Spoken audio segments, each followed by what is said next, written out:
আমার নাম স্নেহা। ধনী পরিবারের 4 ভাইয়ের একমাত্র বোন। বাবা মা অনেক দিন আগেই মারা গেছেন, কিন্তু আমার দাদারা আমাকে বাবা মায়ের অভাব কোনোদিন বুঝতে দেয়নি। আমি এত আদর আর ভালোবাসায় বড় হয়েছি যে তারা কোনো কিছুর অভাব কোনোদিন বুঝতে দেয়নি। আমি যা চেয়েছি তাই সঙ্গে সঙ্গে পেয়েছি। আমার বড় দাদা গ্রামের মোড়ল, আর ছোট 2 দাদা বিদেশে পড়তে গিয়েছিল, কিন্তু আমার পড়াশোনা করতে ইচ্ছে হতো না। আরেক ভাই গ্রামে ডাক্তারি করত। আজকাল দেখি ছেলে হোক বা মেয়ে সবারই মোবাইল আছে, তাই আমি আমার দাদার কাছে একটা স্মার্টফোন চাইলাম। আমার বড় দাদা সাথে সাথে আমাকে একটা নতুন স্মার্টফোন কিনে দিলেন। এটা পেয়ে আমি খুব খুশি। আমি খুব সুন্দরী, তাই নিজের ছবি তুলে সোশ্যাল মিডিয়াতে পোস্ট করতাম, আর অনেক লোক আমার ছবিতে লাইক এবং কমেন্ট করত। লোকজন আমাকে খুব পছন্দ করতে শুরু করেছে। একদিন আমি সোশ্যাল মিডিয়ায় অভিষেক নামে একটি ছেলের সাথে কথা বলি। সে খুব বুদ্ধিমান। ও আমাকে বুঝিয়েছিল যে ছবি সোশ্যাল মিডিয়াতে আপলোড করা কেন উচিত না।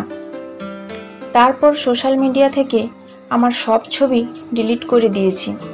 ধীরে ধীরে অভিষেকের সাথে আমার বন্ধুত্ব বাড়তে থাকে, এবং আমাদের বন্ধুত্ব কখন প্রেমে পরিণত হয় বুঝতেই পারিনি। তার সাথে প্রতিদিন ফোনে কথা বলতাম আর ঘন্টার পর ঘন্টা গল্প করতাম। আমি গ্রামের মেয়ে আর অভিষেক শহরের। আমরা দুজনেই একে অপরের প্রেমে পড়েছি। একদিন জানতে পারলাম আমার দাদা গ্রামের উকিলের সাথে আমার বিয়ে ঠিক করেছেন, কিন্তু আমি অভিষেককে ভালোবাসি, তাই অন্য কাউকে বিয়ে করব কিভাবে? আমি আমার বৌদিকে অভিষেকের কথা বললাম। যখন বৌদি দাদাকে বলল অভিষেককে আমি ভালোবাসি, তখন দাদা আমার হাত থেকে মোবাইল কেড়ে নিয়ে আমাকে বলে, ওই ছেলের সাথে কথা বলবি না। সোশ্যাল মিডিয়ায় দেখে কারোর প্রেমে পড়া ঠিক না। এই ধরনের মানুষেরা সব সময় প্রতারক হয়, যারা মেয়েদেরকে প্রেমের ফাঁদে ফেলে প্রতারণা করে। কিন্তু অভিষেক এরকম না।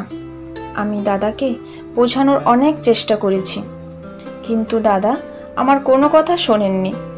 দাদা আমাকে অভিষেককে ভুলে যেতে বলেছিলেন, কিন্তু আমি ভুলতে পারিনি। এ কথা আমি অভিষেককে বললে অভিষেক আমাকে বাড়ি থেকে পালিয়ে যেতে বলে। আমি দাদাকে অনেক বোঝানোর চেষ্টা করেছি, কিন্তু দাদা বোঝেননি। তাই একদিন রাতের অন্ধকারে গোপনে বাড়ি থেকে পালিয়ে অভিষেকের দেওয়া ঠিকানায় পৌঁছাই। অভিষেকের সাথে দেখা হওয়াতে আমি খুব খুশি, কারণ অভিষেককে প্রথমবার দেখছি। আমাকে দেখে অভিষেকও খুব খুশি। অভিষেকের ফ্যামিলিতে কেউ নেই। ও একটা ভাড়া বাড়িতে থাকে। আমরা দুজন কোর্ট ম্যারেজ করে স্বামী স্ত্রী হই। সংসারকে সুন্দরভাবে চালানোর জন্য অভিষেক খুব পরিশ্রম করত। আমি অভিষেকের সাথে খুব খুশি। আমি বাড়ি থেকে পালিয়ে এসেছি, তাই হয়তো আমার দাদারা আমাকে খুঁজে বের করার চেষ্টা করেছে, কিন্তু তাতে আমার কিছু যায় আসে না। আমি আমার স্বামীকে নিয়েই খুশি। অভিষেকও আমার ছোটোখাটো প্রয়োজনে যত্ন নিত। আমি আমার জীবনের এই সিদ্ধান্ত নেওয়ার জন্য কখনো আফসোস করিনি। কিন্তু একদিন আমার সাথে এমন ঘটনা ঘটল যা আমি কখনো কল্পনাও করিনি। একদিন আমি ফোন পেলাম, আমার স্বামীর অ্যাক্সিডেন্ট হয়েছে। আমার পায়ের নিচ থেকে মাটি সরে গেল। দৌড়তে দৌড়তে হাসপাতালে গিয়ে দেখি আমার স্বামী মৃত্যুর কোলে ঢলে পড়েছে। মানে আমার সারা জীবন নষ্ট হয়ে গেছে। যার জন্য আমি গ্রাম থেকে শহরে এসেছি, আজ সে আমাকে একা রেখে চলে গেছে। কাঁদতে কাঁদতে আমি অজ্ঞান হয়ে গেলাম। সেই অবস্থাতেই স্বামীর শেষকৃত্য করেছি, কারণ এই শহরে আমার স্বামীর নিজের কেউ নেই, আর আমারও স্বামী ছাড়া কেউ নেই। কিন্তু সেও আমাকে ছেড়ে চলে গিয়েছে। এখন আমি সম্পূর্ণ একা। আমি কখনো ভাবিনি আমার সাথে এমন হতে পারে। আমি খুব একটা শিক্ষিত না, এবং আমার যা কিছু আইডি ছিল সব দাদাদের বাড়িতে, আর আইডি না থাকায় আমি কোনো কাজও পাচ্ছি না। বিয়ের মাত্র 2 মাস পরে অভিষেকের মৃত্যুর পর আমি দাদাদের সাথে যোগাযোগ করার চেষ্টা করলে তারা আমাকে অস্বীকার করে, বলে তুই আমাদের জন্য মরে গেছিস, তুই আর এ বাড়িতে পা দিবি না। আমরা সারা গ্রামে বলে দিয়েছি তুই মারা গেছিস, আর একটা লাশ এনে গ্রামের সবাইকে দেখিয়েছি। আমি জানতাম যে দাদাদের কাছ থেকে আমি এরকমই উত্তরটাই পাবো, কিন্তু আমি এখন কিভাবে বাঁচব? আমার মাথায় তো সমস্যার পাহাড় নেমে এসেছে। অভিষেক মারা গেছে 1 মাস হয়ে গেছে। কয়েকদিন আশেপাশের লোকজন আমাকে সাহায্য করে, কিন্তু কতদিন এভাবে কেউ সাহায্য করতে পারে? আমি ঘরের কিছু জিনিসপত্র বিক্রি করে কোনো রকম খেয়ে পড়ে বাঁচতে লাগলাম, কিন্তু ভাড়া না দেওয়ায় একদিন বাড়িওয়ালা আমাকে বাড়ি থেকে বের করে দিলেন। এখন এমন খারাপ দিন এলো যে আমি রাস্তায় ভিক্ষা করতে বাধ্য হলাম। যখন কেউ খাবার দিত তখনই খেতাম, না হলে খালি পেটেই ঘুরে বেড়াতাম। থাকার জায়গা ছিল না, তাই রাস্তায় দিন রাত পড়ে থাকতাম। একদিন খিদের জ্বালা সহ্য করতে না পেরে একজন লোক ভিক্ষা দিতে এলো। আমি তার পা ধরে বলতে লাগলাম, স্যার, আমি 2 দিন কিছু খাইনি, আমাকে কিছু খেতে দিন, দয়া করে আমাকে কিছু খেতে দিন, না হলে আমি মরে যাব। তিনি আমাকে বললেন, তুমি কি আমার বাড়িতে যেতে পারবে? এ কথা শুনে আমি অবাক হয়ে গেলাম। তিনি বলতে লাগলেন, আমার বউ মারা গেছে, আমার একটি ছেলে আছে, বয়স 4 বছর। আমি চাই তুমি আমার ছেলের দেখাশোনা করো। যদি তুমি তার দেখাশোনা ঠিকমতো করতে পারো তাহলে আমি তোমাকে থাকা খাওয়া সব দেব এবং তুমিও বেঁচে যাবে। যাই হোক, আমার জীবন খুব কষ্টে চলছিল, আমার থাকার কোনো জায়গাও নেই।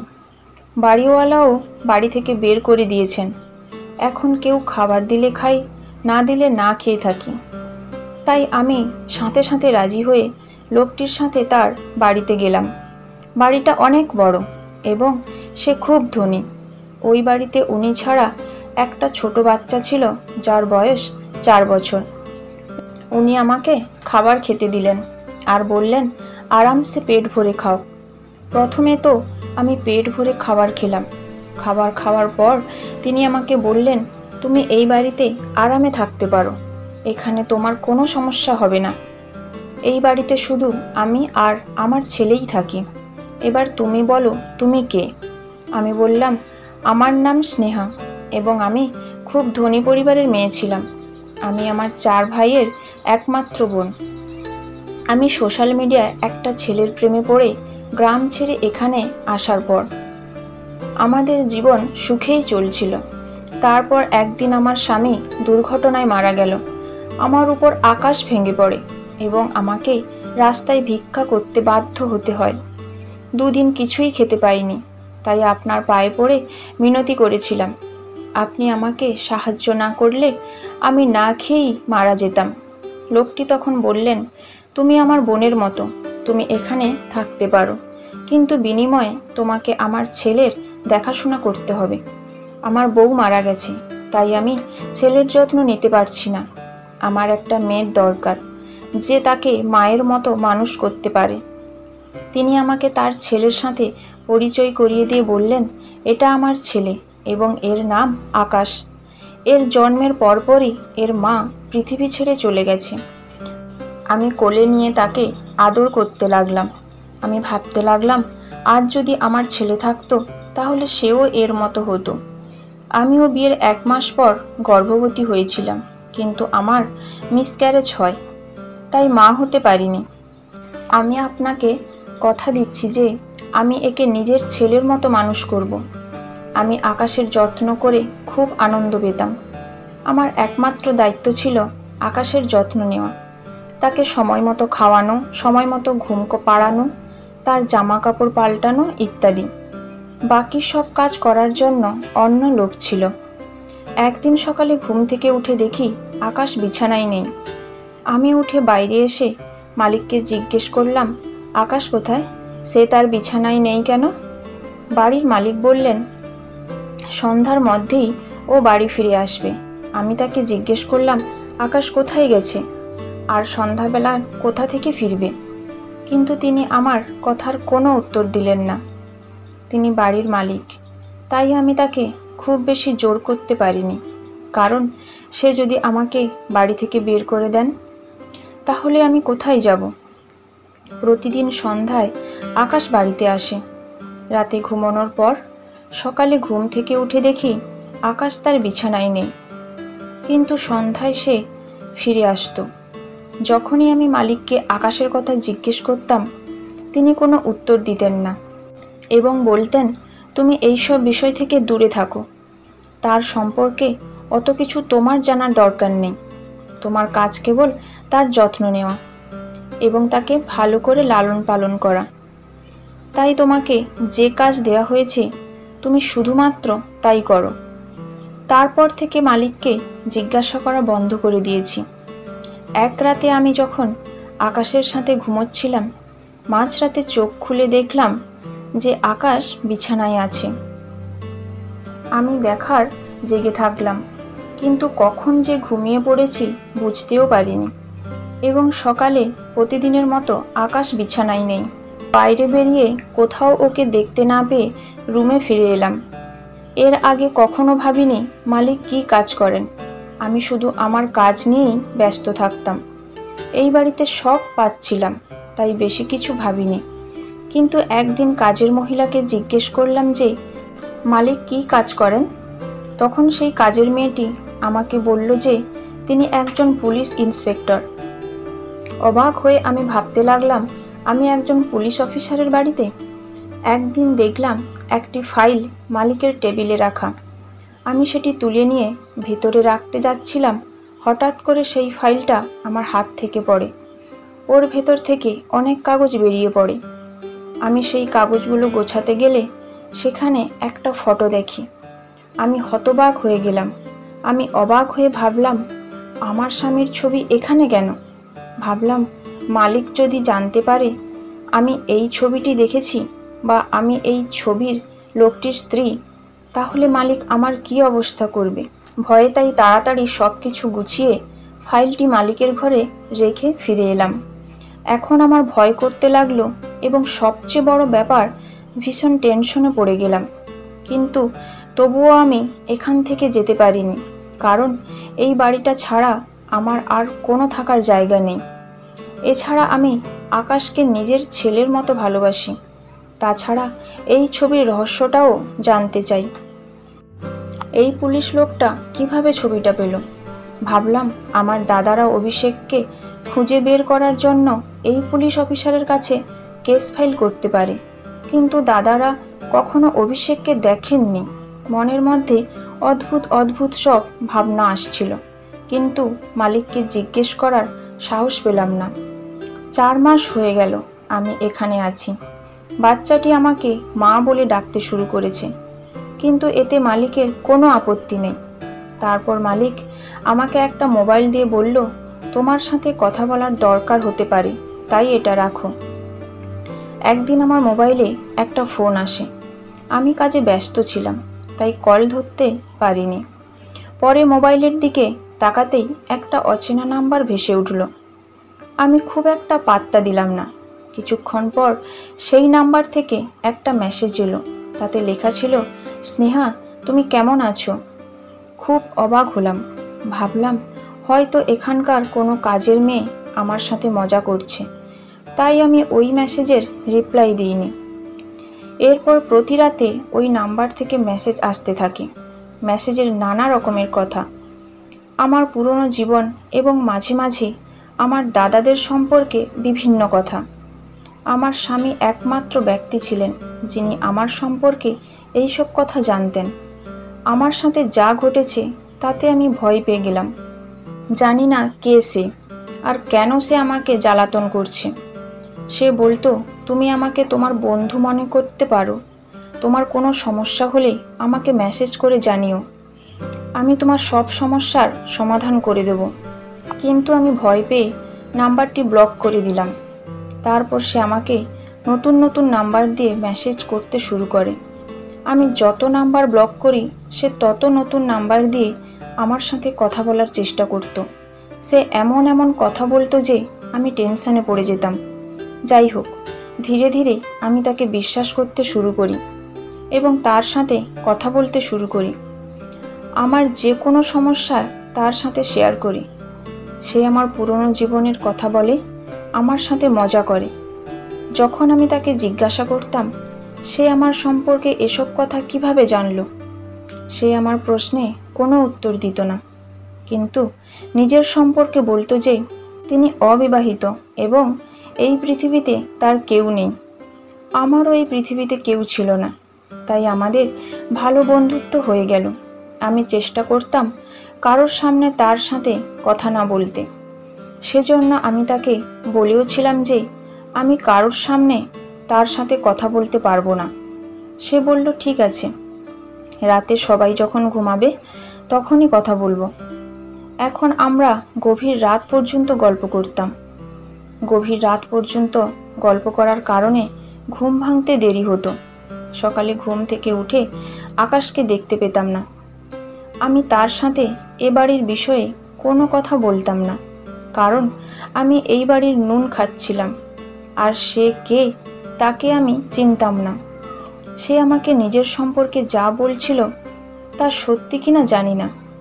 এটা আমার জন্য শুধু টাইম পাস। সারাদিন একা একা বিরক্ত হতাম। আকাশও সন্ধ্যায় বাড়ি ফিরত আর চাকররা ঘরের সব কাজ করত, তাই ওর সাথে কথা বলে সময় কাটাতাম। 2-3 দিন ধরে ও আমাকে বলতো আমার সাথে দেখা করতে চায়, কিন্তু আমি তার সাথে দেখা করতে রাজি হতাম না। তাই সে বলতো সে আমার সাথে দেখা করতে, আমি যেখানে থাকি সেখানে আসবে। একদিন সন্ধেবেলা আকাশ বাড়িতে আসার পর মালিক আমাকে সন্ধ্যার খাবারের ব্যবস্থা করতে বললেন, কারণ আমার বেস্ট ফ্রেন্ড অনেক দিন পর আমার বাড়িতে আসছে। তাই আমি চাই তুমি নিজের হাতে তার জন্য ভালো ভালো খাবার তৈরি করো। আমি মালিককে বললাম ঠিক আছে। আমি অনেক খাবার তৈরি করে রাখলাম। 3 ঘন্টা পর শুনতে পেলাম বাইরে কেউ কথা বলছে। তাই চা জল খাবার নিয়ে নিচে এলে নিচে হল ঘরে বসে থাকা লোকটাকে দেখে আমার পায়ের নিচ থেকে মাটি সরে গেল। আমি স্তব্ধ হয়ে বোঝার চেষ্টা করছি, কিন্তু বুঝতে পারছি না। কিছুক্ষণ পর আমি অজ্ঞান হয়ে পড়ি।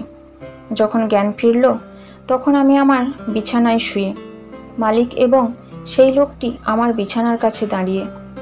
লোকটি আর কেউ নয়, আমার স্বামী অভিষেক, যার শেষকৃত্য আমি নিজে দাঁড়িয়ে থেকে দেখেছি। আমি হতবাক হয়ে অভিষেকের দিকে তাকিয়ে আছি। আমি বিশ্বাস করতে পারছি না যে সে আমার সামনে জীবিত দাঁড়িয়ে আছে। অভিষেকও আমার দিকে এক মনে তাকিয়েছিল এবং তার চোখে জল দেখতে পাচ্ছি। অভিষেক আমাকে বলল, স্নেহা, বিশ্বাস করো আমি তোমার অভিষেক, যে তোমাকে খুব ভালোবাসে। দেখো আমি বেঁচে আছি। এই বলে সে আমার কাছে বসলো। আমারও চোখে জল। আমি তাকে ছুঁয়ে দেখলাম, তারপর নিশ্চিত হলাম যে সে সত্যিই জীবিত এবং আমার সামনে বসে। আমি তাকে জড়িয়ে ধরে খুব কাঁদতে লাগলাম। সেও আমাকে জড়িয়ে ধরে খুব কাঁদছিল। তার চলে যাওয়ার পর আমার সাথে যা যা ঘটেছিল তার সবই মনে পড়তে লাগলো।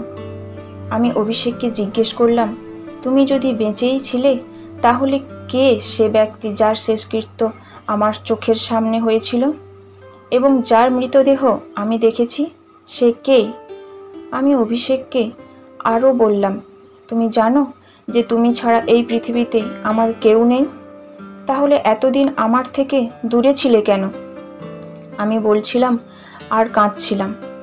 তখন অভিষেক বলল, এটা অনেক বড় ব্যাপার, অনেক রহস্য আছে যা শুনলে তুমি চমকে যাবে। আজ আমি তোমাকে একে একে সব রহস্য বলতে চাই। তুমি যে রং নাম্বারে কথা বলতে, সেটা আর কেউ নয়, আমি তোমাকে বলেছিলাম যে আমি তোমার সাথে তোমার বাড়িতে দেখা করব। দেখো আমি এখানে এসেছি।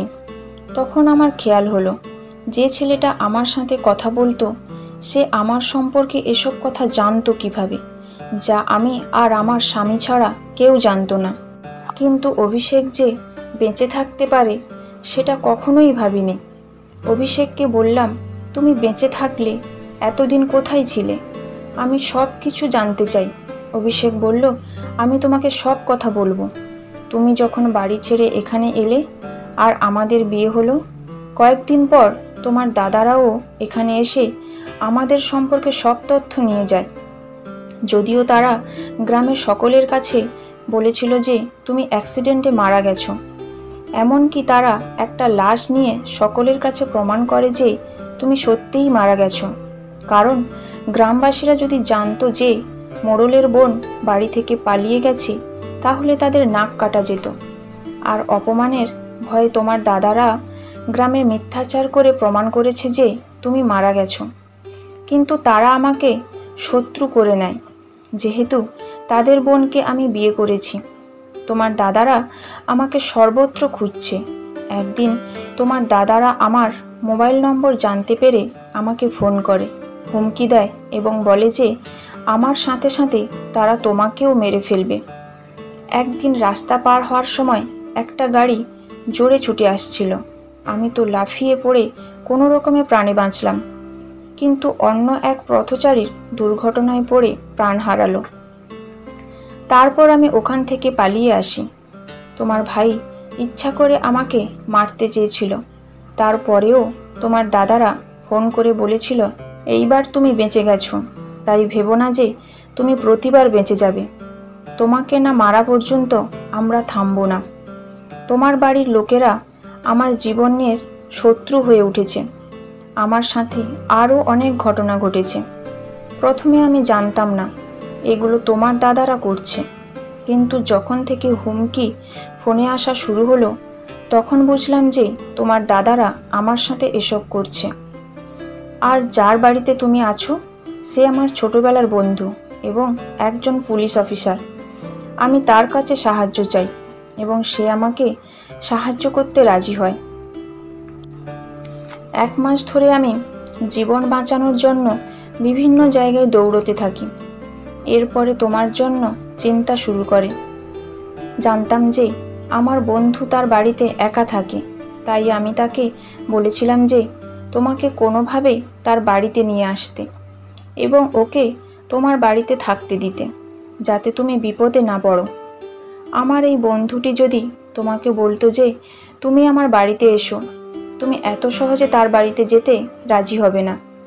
তাই সে ভাবলো তার ছেলে আকাশকে বড় করার দায়িত্ব তোমাকে দিলে তুমি রাজি হবে এবং সহজেই তার বাড়িতে থাকতে যাবে। এখন আমার সব সমস্যা শেষ হয়ে গেছে। আমার বন্ধু তোমার ভাইদের গ্রেপ্তার করেছে। আমি তোমার সামনে দীর্ঘদিন আসতে পারিনি, কারণ আমার বন্ধু আমাকে জেলের একটি কক্ষে বন্দি করে রেখেছিল। কারণ আমি যদি বাইরে থাকতাম তবে তোমার দাদারা কোনো না কোনোভাবে আমার খোঁজ পেয়ে যেত এবং আমাকে মেরে ফেলতো। আমার বন্ধু জেলে আমায় খুব খেয়াল রাখত। যতক্ষণ না আমার বন্ধু তোমার দাদাদের ধরতে পেরেছে, ততক্ষণ সে আমাকে জেল থেকে বের হতে দেয়নি। কারণ আমার জন্য জেলই একমাত্র জায়গা যেখানে আমি সম্পূর্ণ নিরাপদ। আমি অভিষেককে বললাম, আমার একটা প্রশ্ন আছে যেটা মনের মধ্যে ঘুরপাক খাচ্ছে। আকাশ ভোরবেলায় কোথায় যায়?